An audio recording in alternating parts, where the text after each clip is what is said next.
आज है national cheese pizza day, सो हमने बनाया चीज़ पिज़्ज़ा, जिसके लिए मैंने लिए थोड़ी सी चीनी and I am combining this with a little bit of warm water. If you have a thermometer, the temperature should be approximately 110 degrees. Otherwise, you can use the finger test method. कुछ नहीं करना है, finger को dip करके देखना है. You should be able to keep your finger in the water, so it shouldn't be too hot. उसके बाद इसमें हम डालेंगे यीस्ट. वी विल अच्छे से combine it and cover it, keep it inside a warm place like a microwave.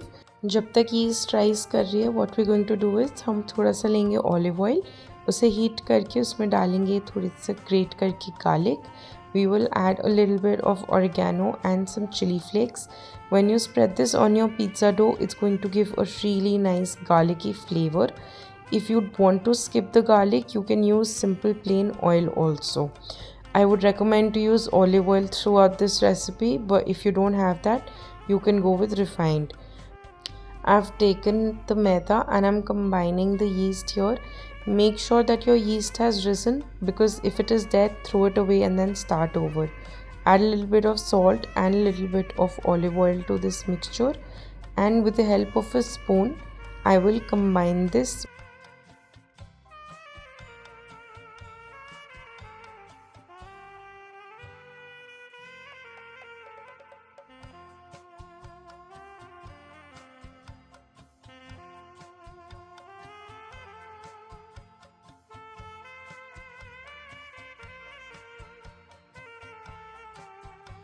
Once it is combined well, take some flour on your surface and place all of this mixture on the flour.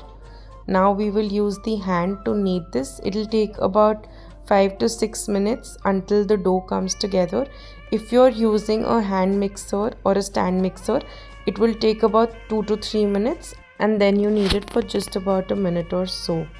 Once this comes together, you will see that all of the cracks will start to disappear and the entire ball comes together as one simple dough. Check to see once the dough is completely ready and the gluten is active. You can do this by pressing and the dough will come back. In the same bowl or in a different bowl, if you wish, you can just put a little bit of olive oil and make sure that you can cover the dough completely. And we're going to put a cling film on it and keep it in a warm place and let it rise for at least 4 to 5 hours.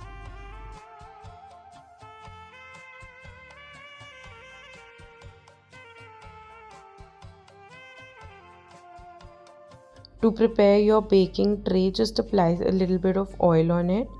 Any kind of oil will do, and you can use any kind of parchment paper or butter paper to place it. I'm putting all the links for these items in the description box, and you can use them as per your requirement. I'm going to spread a little bit of semolina or suji. If you're preparing this outside India, I'm sure you can get cornmeal very easily. You can use that as well. It makes the base very crispy and make sure that it doesn't stick. It's been almost 6 hours since this dough has been rising, and just look at the bubbles. Looks beautiful, right? I'm just going to punch the dough down once.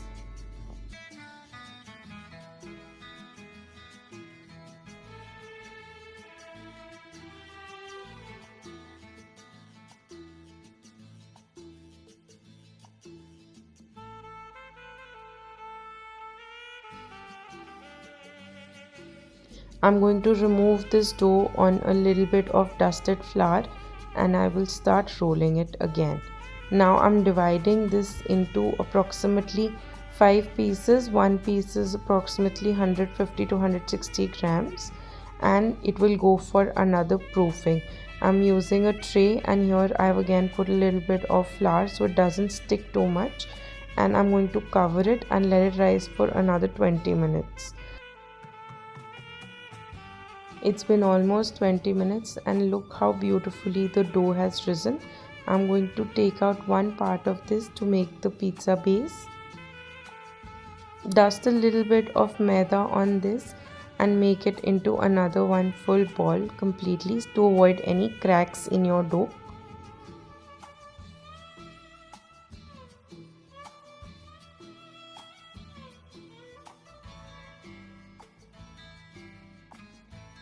I like to flatten the dough using my hands to make the pizza base. You can also use a rolling pin if you're not that comfortable. Dust a little bit more flour so it's easier to work.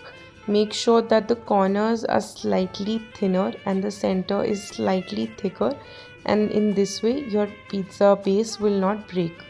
So if you want to use your hands, we'll make sure that both the thumbs are aligned with the hand, and look at the way it comes out beautifully.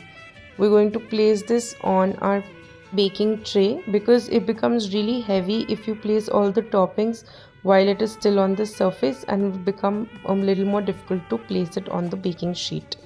I have added the little bit of garlic oil that I had prepared, and I'm going to be rolling it from the outside just to make a little bit of cheesy ends.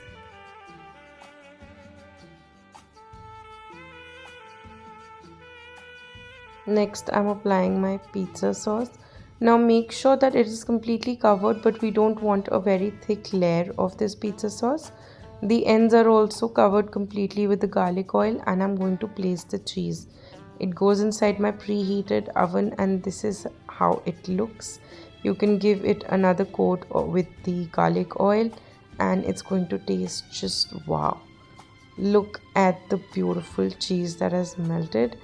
If you enjoy my recipes, do subscribe for more.